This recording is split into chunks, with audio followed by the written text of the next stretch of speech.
I hate you. I hate all of you. How many times have we said this? To our friends, to our family, and to our peers. We use it so frequently with the people that we love that it begins to lose its meaning. And we begin to think that the word doesn't actually mean hate anymore. Instead, its meaning is belittled and drained. Hate becomes nothing but another word that doesn't mean much. Even inside books, these are the words that we would expect to come out of a classic romance story, using the enemies to lovers trope to attract young adult audiences. At first, the four-letter word, hate, is thrown around casually, inflicting heartburn and some discomfort to love-struck main character. Then, as the two spend more time together, the four-letter word is transformed into another four-letter word, love. Read a romance novel and bam, the word hate comes out of the character's mouth and we instantly know, oh, it's just love. And truly, it is. Inside these novels, the word hate might as well be, I'm really mad at you for now, but I want you and I want you to keep pursuing me.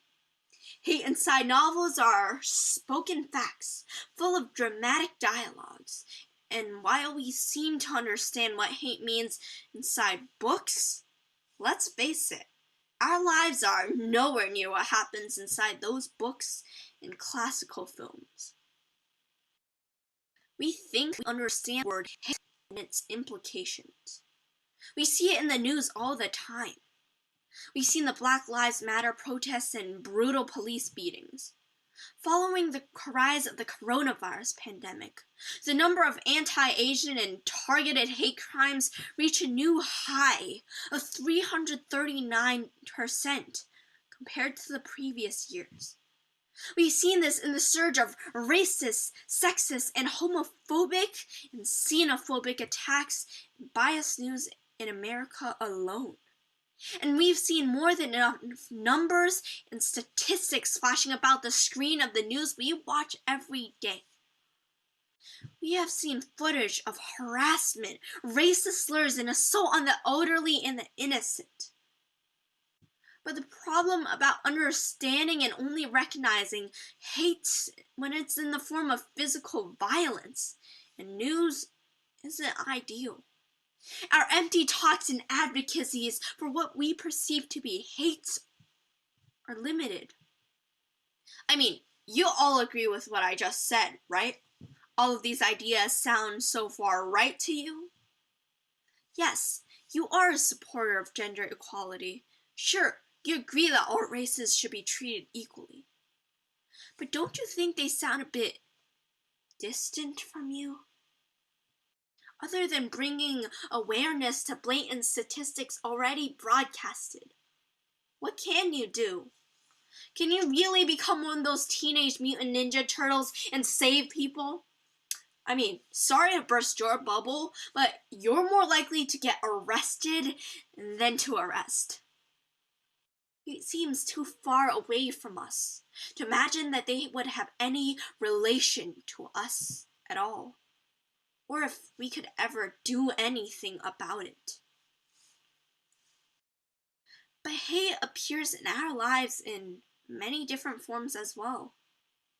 Hatred, as it manifests itself in serious ways, is the ultimate result of thousands of little acts of hate that we all perpetuate against each other, without really being aware of them as hate at all. And we should focus on these small acts of hate if we want to seriously address the more visible manifestations of our hatred in societies. Because we receive more suggestive comments than we think we receive. Each time a trivial but harmful comment is made, we brush it off. But these are the workings of our localized hate. And we might all be perpetrators of localized hate that appears within our peers and in our society. And while we seem to follow the mainstream, we often create microaggressions, which are the everyday slights, insults, put-downs, and invalidations and offensive behaviors that people of marginalized groups experience daily. Have you ever heard of yourself unintentionally saying comments that you made like, oh, she's kind of chubby, or can she even speak English, or can they even speak properly, or if you're Asian, then you're smart, right? Or if you're Asian, you must like math. You want more examples? Where it's like, you're just saying that because you're a female, or, oh, I thought he'd be white, or, wow, I didn't expect him to be fast considering he's really fat, are inserted in everyday speeches, given without much care. And while these microaggressions may not seem like much compared to hate crimes we see on the news every day, hate crimes are, in other words, microaggressions on the macro scale, or macroaggressions. And every microaggression we get is a hate crime that we seem to forget. Because microaggressions are like paper cuts. Get these paper cuts on an hourly and daily basis, and you get large gashes. So instead of trying to put band-aids on the wounds to stop the blood, we should mitigate the root causes. Remove the paper edges. Because we love hating on other people's appearances, on their looks. We hate on others and pick on them not because they did something wrong, but because it's part of them, and because it stems from our own jealousy, knowing that they have something we don't. Other times it's a hate of our own identity and towards the unfamiliarity of others, the imposter. And as we progress, we channel and project negativity onto other people and towards certain groups. So to make the prospect of worldwide hate cleaning possible, we need to start small, make it tangible. Now, I want you to think hard for a moment. Are you sure you haven't experienced hate in your daily lives? Can you, in all honesty, say that you've never perpetrated a hateful act on another person? Well, I can tell you this. I spent some of my childhood years in California, Bay Area. I was born there and English was more or less my first language. But despite the fact that Bay Area has already lots of Asian Americans, I still got comments. Sometimes intentionally, sometimes unintentionally, that have suggestive meanings. Once I got told supposedly lightheartedly, oh, you speak really good English, by a white European on a vacation who couldn't even speak proper English to me. Why? I mean, the intention of the person wasn't to bring me down, but to rather compliment me. But I couldn't help but think just why and how easily it happens. And how despite living in a place I will never belong, because I don't look the part, because I'm too Asian. And this is only one of the numerous experiences I've had with microaggressions. Most of us don't realize occurrences when they happen, but I've been keeping track of all of them. Because from my barely 15 years of life, I've seen many things. I've seen insensitive comments about race, about gender, and about cultures just thrown around peers around the school as if they don't hurt at all. We hear suggestive homophobic comments like being in shock if someone comes out as gay or the stigma that surrounds the whole idea. We're taught that straight is the only answer. And if this is only one example, how many more are inside of our lives? Because in our daily lives, you get taken as a joke if you try hard to advocate for feminism and equality during speeches. People laugh at your puny attempts, mocking you, as if feminism was just a laughingstock, a joke.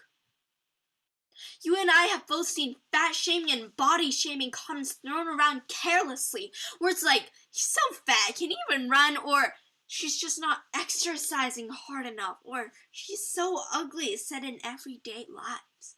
Because in our deepest minds, we still stereotype fatness as a sign of laziness. You're not working hard enough. And this mindset is still perpetrated by ourselves.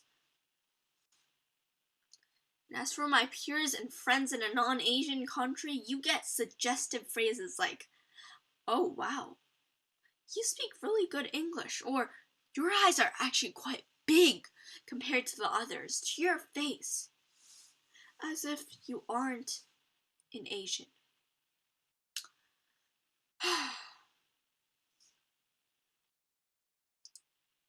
Seeing the word gay being used as an insult for random things, as if belittling their identities into yet another thing to be ashamed of.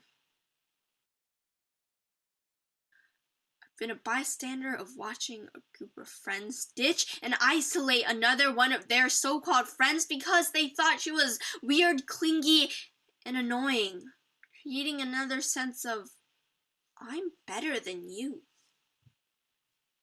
We've seen all of this happening. But we don't say a word. We seem to gloss over all of these comments because we don't think that this is hate at all. And don't you dare say that you don't create microaggressions or you're not responsible for this, because we all bond over our shared hate of a specific teacher, spew comments, and bully another through teasing. We hate. We get hate. A New York Times article reports that the buildups of these everyday slights have real consequences on a victim's mental and physical health that cannot be overlooked. Microaggressions create a sense of us versus them, and this sense of not belonging leads to more serious attacks. Jared Wing Su, professor of counseling psychology at Columbia University, has found that these messages, microaggressions in our daily lives, are themes. For Asian Americans and Latin Americans, that you are a perpetual alien in your own country. For Black people, that you might be a criminal. For people who identify as LGBTQ, that you're a sinner. And if you're a woman, you can be sexually objectified. We have unconscious bias. And only we can change this issue, because despite the good we've done to advocate for all types of rights and movements, we are hypocritical. Because the answer isn't about bringing awareness to large statistics the news is already broadcasting, but to changing ourselves, the people around us. We seek to change others when we infect others with our biased judgments. Yet we bash on others, trying to change other places in the world instead of seeing what we can do to help the people around us. When we live in a society where we are born with hate deeply rooted inside of us, I, as well as many others, wish to see a world devoid of hate. Do it for the younger generations. Do it for your future descendants, for the people who you truly love. For a better, brighter future, where everyone can be accepted for who they are, instead of being marginalized and living in constant fear of others.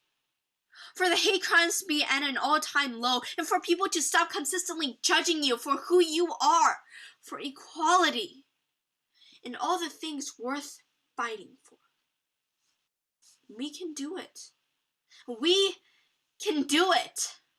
Reset our society's workings by resetting our own behaviors towards other people.